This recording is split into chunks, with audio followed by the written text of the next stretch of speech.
nous draguer et qu'on refuse vos avances et qu'après vous allez vous mettre en couple avec une autre meuf et qu'on est jalouse. Ne croyez pas qu'on est jalouse parce qu'on vous aime, on est juste jalouse parce qu'à la base, c'est nous que vous étiez en train de draguer. Cette vidéo, elle s'adresse uniquement à mon futur mari. Écoute-moi bien, on se connaît peut-être pas encore, mais t'as intérêt à envoyer du lourd parce que je suis une bête de meuf et j'ai même pas peur de le dire en plus. Je suis en train de faire un poulet yassa. Je suis sur Tinder, je suis sur Appen. Je vais avoir 26 ans, il est temps que je me réveille, que je trouve l'amour de ma vie, que je fasse mes 5 gosses, mes 5 filles, que je me marie, tout ça. Et entre nous, c'est l'enfer de se retrouver célibataire à 30-35 ans, non? T'as passé toute ta vingtaine jusqu'à tes 30 balais, t'as donné ton corps, ton cœur, ton énergie. Et là, tu te retrouves à tout devoir recommencer. Bon, je suis inquiète les mecs. A priori, vous draguez plus les meufs. Et mais les garçons, je sais pas en fait. Vous êtes nuls en drague. J'ai un peu l'impression que vous êtes nazes. Je crush sur un mec et je crois que je me suis pris un râteau. Quand vous rencontrez un homme, est-ce que vous arrivez encore à tomber amoureuse? Parce que personnellement, moi, j'arrive plus. Je suis fatiguée d'être célibataire.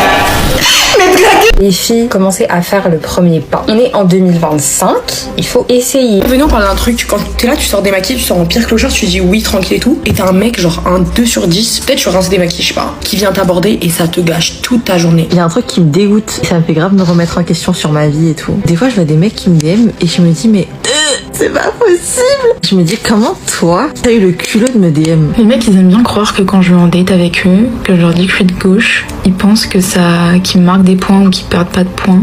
Excusez-moi, mais est-ce qu'on peut parler du nouveau fléau des hommes qui n'engagent pas sur les sites de rencontre? Non, mais parce que moi, c'est une catastrophe. Les hommes qui viennent vers moi en me disant que je suis belle, merci, mais j'en ai rien à foutre. Non, mais en fait, les gens, c'est l'été. Je sais pas, il fait beau. Vous, les hommes, vous attendez quoi pour nous draguer? Est-ce que vous avez remarqué que 2025, c'est les femmes qui règnent? Il y a un constat brutal que beaucoup refusent d'admettre. Nous entrons dans une ère où les hommes ne parlent plus et où les femmes s'éteignent lentement derrière leur sourire. Les rues, jadis pleines de regards audacieux, se sont vidées. Les bars bruisent de musique, mais plus de véritables rencontres. Même les applications, censées être des passerelles, sont devenues des déserts de « Salut, t'es belle » qui ne mènent nulle part. Pendant ce temps, une génération entière de femmes attend. Elles ont donné leur jeunesse, leur force, leur cœur. Elles se retrouvent à 30 ans passés, face au vide, condamnées à tout recommencer, séduire, raconter leur histoire, réapprendre à faire confiance. Chaque refus devient une gifle, chaque silence un rappel cruel de leur solitude. On pourrait croire que l'indépendance protège. Mais au fond, elle isole. Derrière l'image forte, il y a des nuits sans sommeil, des repas pris seuls, et cette peur sourde. Et si personne ne venait jamais?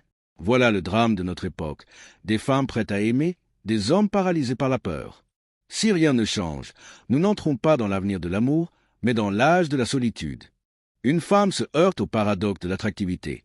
Plus elle investit dans son apparence et son évolution, moins elle reçoit d'attention de la part d'hommes qu'elle juge dignes, tandis que ceux qu'elle ne considère pas osent aborder. Cela nourrit le doute de soi, renforce la solitude et complique la recherche d'une relation sérieuse, aggravée par un rythme de travail particulier et des attentes élevées. Tant qu'on parle, j'ai un grand problème. Je suis sur Tinder, je suis sur Appen. Je vais avoir 26 ans, il est temps que je me réveille, que je trouve l'amour de ma vie, que je fasse mes 5 gosses, mes 5 filles, que je me marie, tout ça, la maison, tout. Mais j'ai un problème. Je travaille dans l'hôtellerie, ça veut dire que j'ai des horaires particulières. Je travaille les dimanches, je travaille les jours fériés. Et les gars sur Tinder qui me disent « Ah ouais, c'est chaud, ah moi je pourrais pas travailler les dimanches et nanani. Et tu commences tôt et tu finis tard. » Wesh. Mais vous voulez que je trouve où alors quelqu'un? Genre si la personne en face de moi elle n'est pas capable de comprendre que je fais un travail où il y a des horaires particulières, on va pas aller loin, on va pas avancer, je vais toujours rester seule avec mon chat d'amour que j'aime. Mais il faut que ça aille au-dessus de mon chat quoi normalement. Mais là c'est très compliqué, très compliqué. S'il vous plaît aidez-moi, donnez-moi des astuces parce que là franchement je vais finir seule.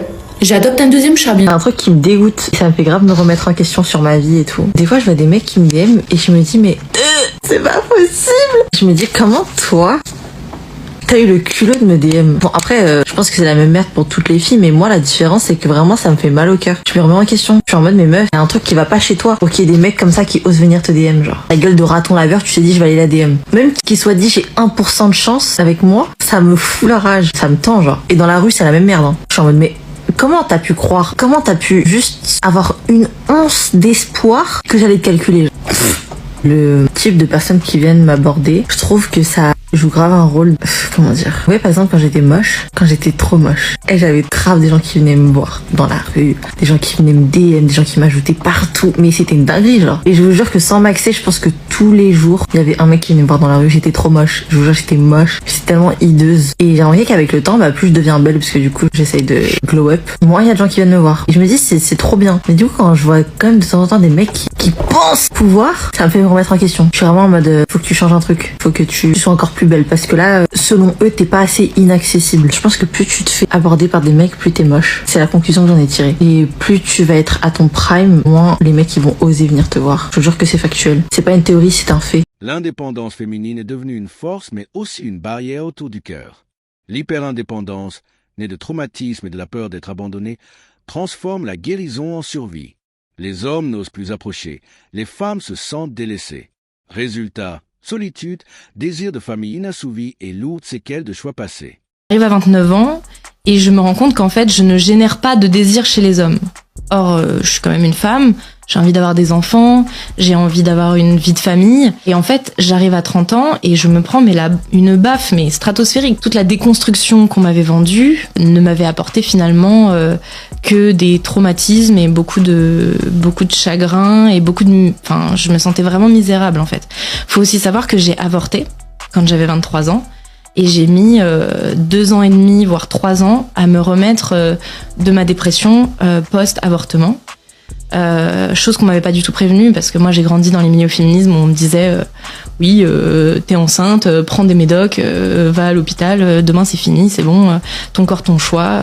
Et en fait j'avais pas du tout compris l'implication physique, émotionnelle, tout en fait qui allait avec. Et j'avais des amis qui le vivaient très bien, mais moi personnellement je l'ai très très mal vécu, j'en ai fait des cauchemars pendant des années. Là où j'ai pris conscience que mon hyper-indépendance, elle allait plus pouvoir m'aider à avancer. Et je me sens profondément seule. Les personnes qui s'occupent de moi ou qui me soutiennent physiquement, je veux dire. J'ai personne avec qui m'endormir le soir et me réveiller le matin. Ouais, c'est trop bien. T'as la solitude, t'apprends à découvrir, à t'aimer, c'est extraordinaire. Je développe ma carrière, c'est un truc de ouf. J'ai de la reconnaissance, du succès, de la richesse, de l'abondance. Je rencontre des super personnes en réalité. Mais le matin, le soir, pour les moments importants comme pour les pires moments, je suis la plupart du temps seule. Au début, je me dis que c'est un sacrifice. Je passe des super moments seule. Je kiffe aller manger seule. Et c'est trop bien. Sauf qu'un jour, je me rends compte que dans des moments extrêmement heureux, comme dans des moments extrêmement tristes, je suis toujours toute seule. T'as des amis, mais ils font leur vie. Ils peuvent pas être là tous les jours avec toi. Et dès que quelqu'un va rentrer dans ma vie, au moindre faux pas, je vais l'éjecter. C'est bien, je suis exigeante, je sais ce que je veux. Mais du coup, je suis sur mes gardes à chaque fois que quelqu'un va rentrer dans ma vie. Notamment les hommes. Et là, je comprends que je suis dans l'hyper-indépendance. En fait, je suis simplement en train d'avoir un comportement absolument opposé à la dépendance affective, mais qui est basé sur les mêmes traumatismes. J'ai peur d'être abandonnée, d'être seule, donc je vais vers des relations qui vont combler ce manque. J'ai peur de perdre le contrôle et la paix que je suis en train de vivre, donc je glorifie ma solitude, et je fais bien comprendre que je n'ai besoin de personne. Et les gens prennent beaucoup moins de tes nouvelles, parce qu'ils se disent « Oh, mais ça va, elle gère. » Non, elle gère pas.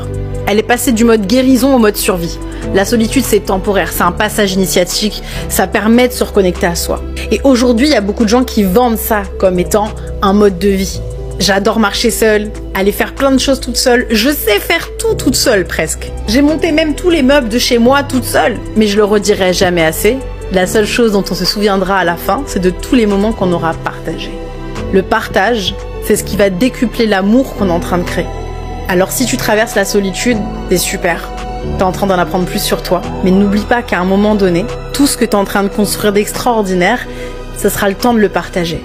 Avec quelqu'un qui saura te respecter, qui sera à la hauteur de tes attentes, qui sera dans tes standards élevés. Alors je sais que t'as peur qu'on te piétine le cœur, mais avoir peur d'ouvrir son cœur, c'est comme avoir peur de vivre parce que tu vas mourir. Bah ouais, on prend toujours des risques. Prends ce risque parce que partager, y a rien de plus beau, y a rien de plus fort. Terminer seul dans sa prison dorée de succès et d'argent pour soi, c'est parce que ta mamie ou ton papy intérieur, la version de toi dans quelques années, a envie. Les hommes d'aujourd'hui vivent une crise de confiance profonde. Approcher une femme est perçu comme risqué. Un regard, un mot, un non peuvent être interprétés comme une faute. Sous la pression sociale et la peur du rejet, beaucoup se taisent, engendrant une génération timide, effacée et invisible. venez, on parle d'un truc. Quand t'es là, tu sors démaquillé, tu sors en pire clochard, tu dis oui, tranquille et tout. Et t'as un mec, genre un 2 sur 10, peut-être tu rinces démaquillé, je sais pas, qui vient t'aborder et ça te gâche toute ta journée. Genre, tu te dis, ah ouais, genre, lui, il s'est dit qu'il pouvait venir me voir. Est-ce que vous vous rendez compte le courage qu'il faut pour aller aborder une meuf dans la rue? Est-ce que vous savez la pression que ça met sur les épaules d'un homme quand tu vas aborder une femme dans la rue? Déjà, il ne faut pas avoir peur du regard des autres. Il faut ignorer tout ce qui se passe autour de toi. Et au-delà de ça, il ne faut pas avoir peur du rejet. Quand tu es un homme et que tu vas aborder une meuf dans la rue, parfois la meuf, elle te regarde comme ça, de haut en bas, et elle passe son chemin. Elle ne s'arrête même pas pour te dire « Salut, je ne suis pas intéressé, désolé ». Les femmes recherchent aujourd'hui non pas un simple compagnon, mais un véritable homme, solide et impliqué. Pourtant, face à une réalité émotionnellement appauvrie, beaucoup d'hommes sérieux n'osent plus, laissant la place à ceux qui ne cherchent que l'éphémère. Ce décalage engendre un cercle vicieux, désillusion, fermeture et solitude accrue. À cause de vous, certaines filles, je me retrouve au restaurant seule. C'est-à-dire qu'à cause de vous, on vous drague, on vous aborde parce qu'on vous aime bien dans la rue. Vous commencez à dire, ouais, harcèlement, oui, le mec il harcèle, tout ça. À cause de vous, les mecs ont peur de nous. Ce qui fait que nous, on se retrouve pendant des mois et des mois sans jamais aller au restaurant. Parce qu'il n'y a personne qui nous invite. Même s'il y a un gars qui nous aime, il a peur de nous aborder. Parce que, ouais, moindre chose, oui, on me harcèle, il me harcèle. Tu es un enfant, on te harcèle, tu es un enfant. Tu sais pas comment fuir un garçon que tu veux pas. Mais il faut arrêter ça, hein. À cause de vous, on ne nous drague plus ici en Europe. L'année 2025 commence, personne ne m'a encore invité au restaurant. Maintenant, regardez, je suis en train de manger seule. Là, c'est mon manteau, voilà. Tellement j'ai peur de terminer l'année sans jamais aller au restaurant que moi-même, je me suis permise de m'inviter moi-même. J'ai démarré ma voiture, je me suis habillée en bombe, je suis venue m'asseoir ici, seule. Vous trouvez ça logique? Oh, harcèlement, arrêtez ça. Les hommes, draguez-nous. Les hommes de France, vraiment, draguez-nous. Parce que vraiment, c'est quoi?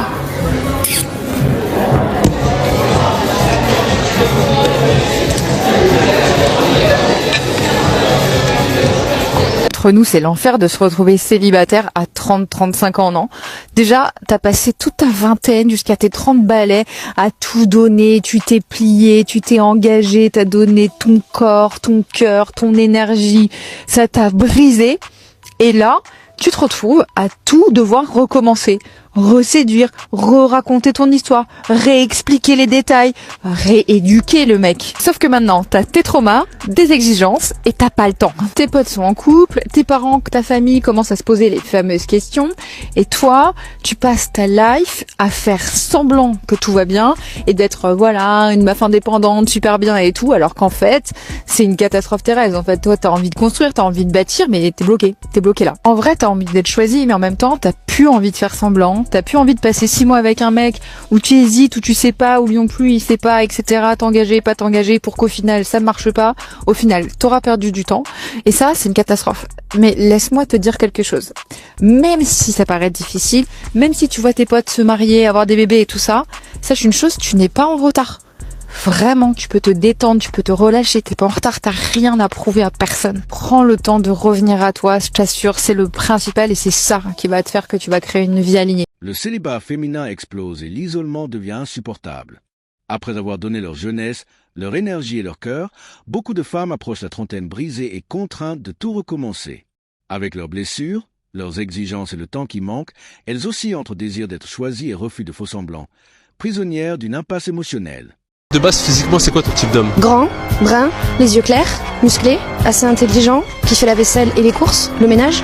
Qui a pas besoin d'une daronne en fait, parce que je suis pas sa daronne jusqu'à preuve du contraire. Voilà, juste ça. Juste un homme, pas un enfant. J'ai peur pour sa santé déjà pour commencer. Il devrait peut-être un peu plus prendre soin de lui sur certains points. Pas être méchant, on ne va pas en dessous de 5. Et si t'es méchante, ça donne combien? Ça donne un petit 3, ouais, un petit 2. Voir une fille dire qu'elle avait refusé l'invitation d'un mec à prendre un café parce qu'elle lui a dit que c'était pas son type de date. Voilà. Et vous savez ce qu'il lui a dit? Ouais, mais tu crois que je vais inviter toutes les filles que je date au resto? Enfin, Genre, sous-entendu, ça reviendrait trop cher. Et en fait, en n'acceptant pas les coffee dates, les balades, enfin tout ce genre de dates, en fait, vous filtrez les hommes pas sérieux, les hommes qui sont juste là pour date un maximum de meufs, qui vraiment font un maximum de rencontres et qui même essayent souvent de voir si c'est possible, si la fille va accepter de coucher avec eux et du coup de pouvoir coucher avec un maximum de filles. Toi, t'as pas de temps à perdre à faire 3-4 dates par semaine, t'as juste envie de date des personnes qui potentiellement pourront t'intéresser pour continuer ta vie avec en fait. Et si toi tu es sélective, je ne vois pas le problème qu'il y a à vouloir être avec des hommes qui sont sélectifs aussi.